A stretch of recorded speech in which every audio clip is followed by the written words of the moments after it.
സംസ്ഥാനത്തെ ആരോഗ്യ കേന്ദ്രങ്ങളിൽ കേന്ദ്ര സർക്കാരിന്റെ ബ്രാൻഡിംഗ് ഏർപ്പെടുത്തുന്നതിൽ ആരോഗ്യമന്ത്രിക്ക് മുന്നേ ഉത്തരവിറക്കി മുഖ്യമന്ത്രി പിണറായി വിജയൻ. ആരോഗ്യ സ്ഥാപനങ്ങൾ ആയുഷ്മാൻ ആരോഗ്യ മന്ദിർ എന്ന പേരിലേക്ക് മാറ്റണമെന്ന കേന്ദ്ര സർക്കാർ ആവശ്യം അനുസരിക്കണമെന്ന ഉത്തരവ് മാർച്ച് 15-ന് മുഖ്യമന്ത്രി പുറപ്പെടുവിച്ചിരുന്നു.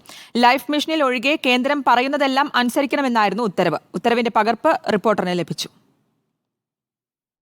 കേന്ദ്ര ധനസഹായമുള്ള പദ്ധതികളിലെല്ലാം കേന്ദ്ര സർക്കാരിൻ്റെ ബ്രാൻഡിംഗ് വേണമെന്നായിരുന്നു നിർദ്ദേശം. എന്നാൽ കേരളം ഇത് അംഗീകരിക്കാൻ തയ്യാറായിരുന്നില്ല. കേന്ദ്രം പറയുന്നത് പോലെ ചെയ്യാൻ തയ്യാറല്ലെന്ന് മുഖ്യമന്ത്രി പിണറായി വിജയനും ആരോഗ്യമന്ത്രി വീണ ജോർജും അടക്കമുള്ളവർ പരസ്യമായി പ്രഖ്യാപിക്കുകയും ചെയ്തു. കേന്ദ്രം നീക്കം ശക്തമാക്കി കോടികളുടെ ഫണ്ട് വെട്ടിച്ചുരുക്കിയതോടെ പദ്ധതികളുടെ നടത്തിപ്പ് തന്നെ പ്രതിസന്ധിയിലായി. മരുന്ന് വാങ്ങാൻ പോലും പണമില്ലാത്ത അവസ്ഥയായി. NHM ജീവനക്കാരുടെ ശമ്പളം മുടങ്ങി. ഇതോടെയാണ് പിടിവാശി ഉപേക്ഷിച്ച് കേന്ദ്രം പറയുന്നതനുസരിക്കണമെന്ന നിർദ്ദേശം മുഖ്യമന്ത്രി നൽകിയത്. ഇതോടെ ഇക്കഴിഞ്ഞ മാർച്ച് 15-ന് ഇക്കാണുന്ന ഉത്തരവ് പുറത്തിറക്കുകയും ചെയ്തു.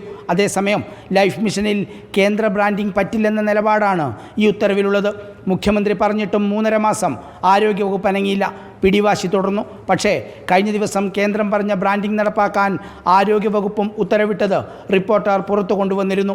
കടുത്ത സാമ്പത്തിക പ്രതിസന്ധി സംസ്ഥാനത്തെ അലട്ടിയതോടെയാണ് കേന്ദ്രത്തിൻ്റെ പിടിവാശിക്ക് മുന്നിൽ മുഖ്യമന്ത്രിക്കും കീഴടങ്ങേണ്ടി വന്നത്. ആരോഗ്യമന്ത്രി വീണ ജോർജ് കഴിഞ്ഞ ദിവസമാണ് കേന്ദ്രത്തിന് മുന്നിൽ മുട്ടുമടക്കിയതെങ്കിൽ മുഖ്യമന്ത്രി പിണറായി വിജയൻ 3 മാസം മുമ്പ് തന്നെ പറഞ്ഞു ലൈഫ് മിഷൻ ഒഴികെ എല്ലാം കേന്ദ്രം പറയുന്നത് പോലെ ചെയ്യണമെന്ന്. ഇങ്ങനെ വഴങ്ങാനാണെങ്കിൽ പിന്നെന്തിനാണ് ഇത്ര കാലം വൈകിപ്പിച്ചത്? എന്തിനാണ് നാട്ടുകാരെ ഫണ്ടില്ലാതെ ബുദ്ധിമുട്ടിച്ചത്? Reporter TV Prasad, in Reporter, Thiruvananthapuram.